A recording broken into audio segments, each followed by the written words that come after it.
Hello, everybody. Welcome along to the Sky Sports MMA Club. Good to see you as always. My name is Nik Hobbs. Very special guest with us today. Look what we got here. We got a belt, we got a black eye, and we got Mr. Alfie Davis. Alfie, how are we doing? Yeah, very good, thank you. Very good. Welcome on to Sky for what I think is the first time. It is great to see you. Let's start with a bit of an introduction. Hardcore fans know exactly who you are. For the casuals out there who may be new to you, let's go to the beginning. How does our MMA journey start? Where does it start? Why does it start? Yeah, so I was a kickboxer for years. I started kickboxing, and then I got to a stage where I competed in the World Championships, and I got a silver medal. And then the style of kickboxing that I did, it was called light continuous. There was talks of it getting Olympic recognition, but then there wasn't really a career as such where you could make money just from fighting. It was more like teaching and PT in it. So I thought, oh, I'm really into martial arts. How can I make some money doing that? And then I thought, oh, MMA might be the way. So yeah, I used to watch MMA and they looked like they was making a lot of money. And then so I thought, actually, this looks like a career for me. So I started practicing all the grappling arts, jiu-jitsu and the wrestling. And I started practicing that. And then, yeah, just carried it on. So I kickboxed from like the age of 12 to 16, 17, and then got into MMA at like 16, 17, and then dabbled in it for a bit, and then used to watch Cage Rage back in the day on Bravo. Right. I was like, what is this stuff? I don't know if I'll be able to do this. But then, yeah, you fast forward 10 years, and I'm fully in it, and yeah, fully doing MMA as my career. So when you were coming through, who were the guys you were looking at? Who were the heroes? Who were the people you were emulating? Yeah, so back in the kickboxing days, it was a guy called Raymond Daniels. He fought on Karate Combat. He was on back then. There was a show called the WCL, the World Combat League. So it was years ago. We're talking 15, 20 years ago. But actually, Stephen Wonderboy Thompson was on that as well. So I used to watch that and really try and emulate those. And then when I got into MMA, I was like, oh, these grappling guys are really good. So like GSP was the big one that I loved watching. And then I grew up watching Edson Barbosa. Michael Page was a big inspiration. Who else did I watch? There was loads of. It was mainly the strikers, to be honest with you. It was always about the strikers. I was never really into the grapplers. And here we are. We've got a lovely, shiny PFL lightweight tournament belt here.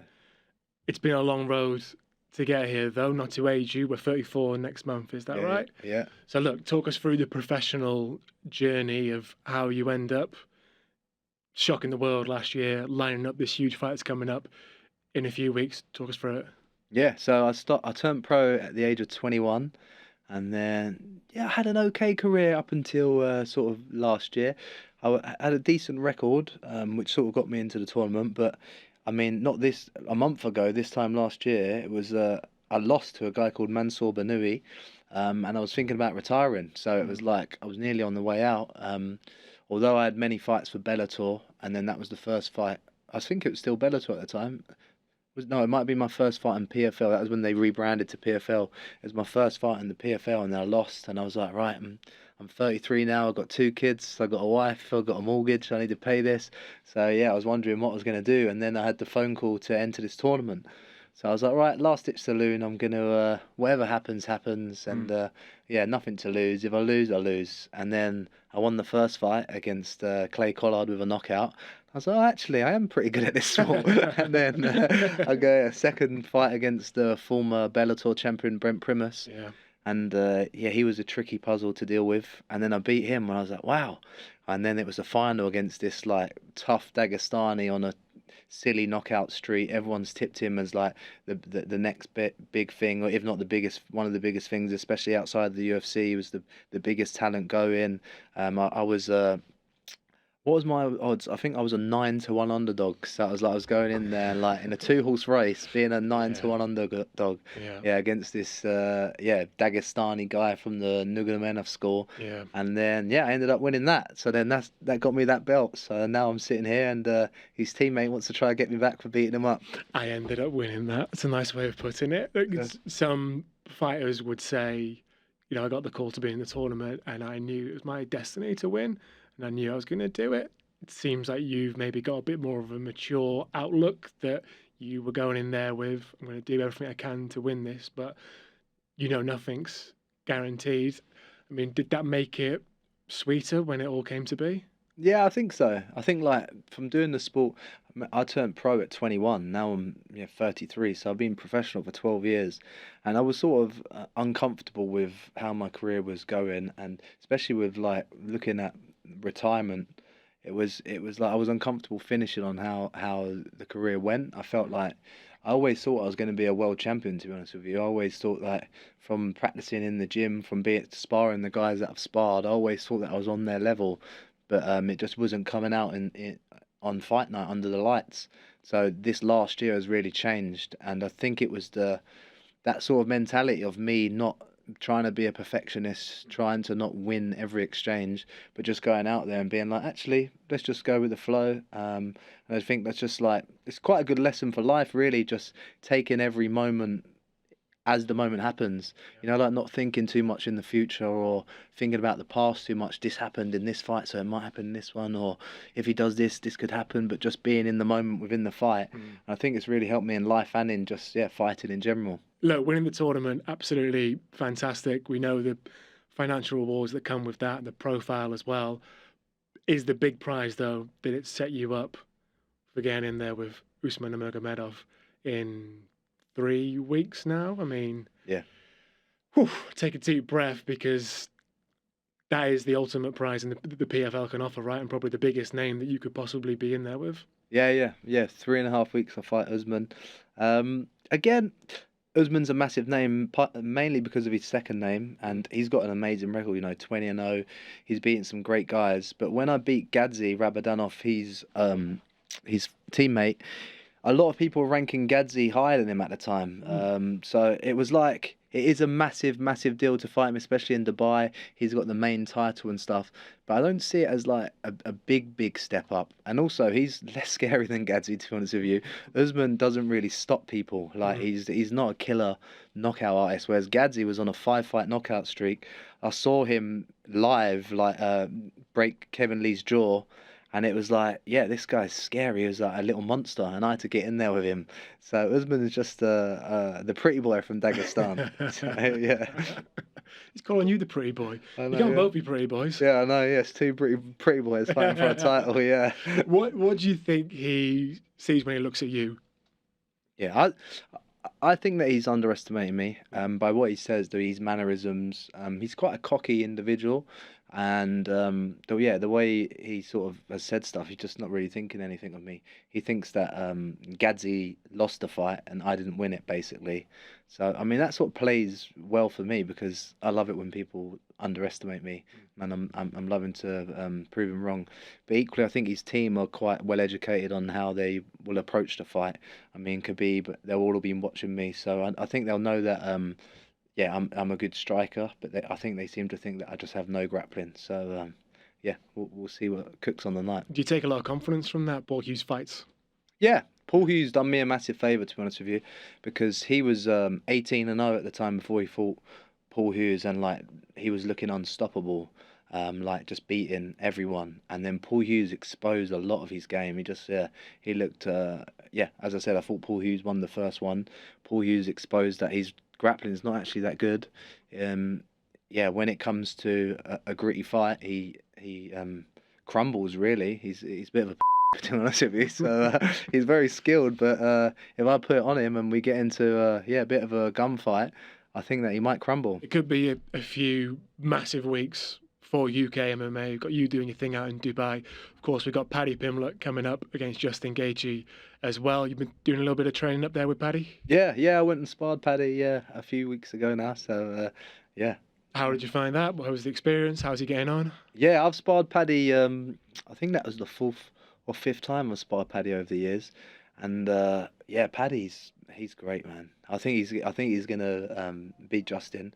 I think I think he'll beat Arman as well. I think Paddy is so underestimated, and as I said, I've trained with him. He's got some amazing skills. He's a very talented athlete and very underlooked. I think he'll probably agree that some of the stuff he does is not traditional. You might look at him and think that's kind of ugly what he's doing, but in doing that, it's very hard to prepare for someone that will throw a kick up like that or throw a punch like that into like getting a grappling scenario and then do stuff that is very unorthodox. So it's very hard to prepare for someone like Paddy. And training with him, yeah, he brings it in training. It's very good to compete with him in training. I think he brings the best out of me. Were you surprised to see Paddy in a jiu-jitsu battle royal just weeks away from the fight? Yeah, I think especially I think I watched on a podcast that he sparred the day before. But I think jiu-jitsu normally for MMA fighters, like we just say, oh yeah, let's just do some rolling. It's normally like jiu-jitsu is not really seen as like hard training. It's almost like sorry, jiu-jitsu people that are trialed. It's almost just like, oh yeah, we'll do a few rounds of rolling, yeah, or tap if anything. But yeah, with such a high stake sort of fight, seeing how it ended, I don't know, but it looked like the guy didn't really. Yeah, it was a calf slice. I thought when I watched it, I was like, oh, and I was like, yeah, that's a bit risky with such a big fight. But equally, it is only jiu-jitsu. So, but his team are very good. You know, his coaches know what they're doing. Yeah. Rimmer, he's a great coach. I've listened to his coach, so I think if they thought it was safe, it was safe. It just maybe looked a bit ugly on the camera. Can you imagine, though? Can you imagine? I mean, weeks away. You're weeks away from the biggest fight of your career. He's weeks away from the biggest fight of his career. That you would risk blowing out a knee, popping a shoulder, even taking like getting cut, because that happens in jiu-jitsu, right? When you're messing around like this, whew, that would be so damaging, man. Yeah. It's tough. It is tough, but equally, this is fighting. You know, you got to practice the sport. It's like saying to an F1 driver, right? You're gonna do an F1 race in a few weeks' time, but you're not gonna try and go as fast as you can around the track. This is unfortunately the sport. We do the best stuff to protect ourselves. We'll wear head guards, we Vaseline up. We'll ask people not attack injuries or like, please don't really rip the heel hook or the calf slicer. But it is fighting at the end of the day. That's why it's so unpredictable. But yeah, I think he's good, and he tapped early on it. I think actually if it was a fight, especially with calf slicers, sometimes you can let him go a bit. So he did tap early on it. But yeah, it's scary to see, especially because you want to watch it so much. Oh, he tapped. There was a tap. There was a verbal tap. It was get away from my knee. Yeah. I mean, you said there you're confident he's going to beat Justin. You think he beats Arman. You didn't say he beats Ilia Topuria. If that fight happens, what do you see going down? Yeah, to be fair, I think he's got a very good chance against him as well. I think when you get into that like upper part of the division, anyone can beat anyone on a given day. So I think Paddy could beat any of them essentially. Do you know what I mean? It's like when you spar. If you're a really high level people, sometimes you lose, sometimes you win. I think on a given day, if you like skill set for skill set, do you know what I mean? He's rangier than him, he's longer than him. He's very untested in the grappling. So Paddy's got great grappling. I think he's a 3rd degree black belt now, and so yeah, he's definitely got skill sets that can match it. So yeah, he's definitely got the skills to beat all of them, I'd say. Well, look, let's hope he goes out there, does the business, becomes lightweight champion, and then what? We roll on 2 weeks later, and you're in there doing the exact same thing over in PFL. If you could, just before we end things, Alfie, that camera right there, tell the people what they got to look forward to for your fight. So guys, in 3.5 weeks time, I will be taking on Usman Nurmagomedov, and I will be hopefully getting 1 belt here and 1 belt here, and then showing my guns off.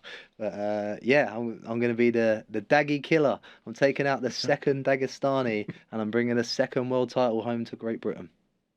You heard the man. You know what to do. We'll catch you on the MMA Club next time. Thanks for joining us.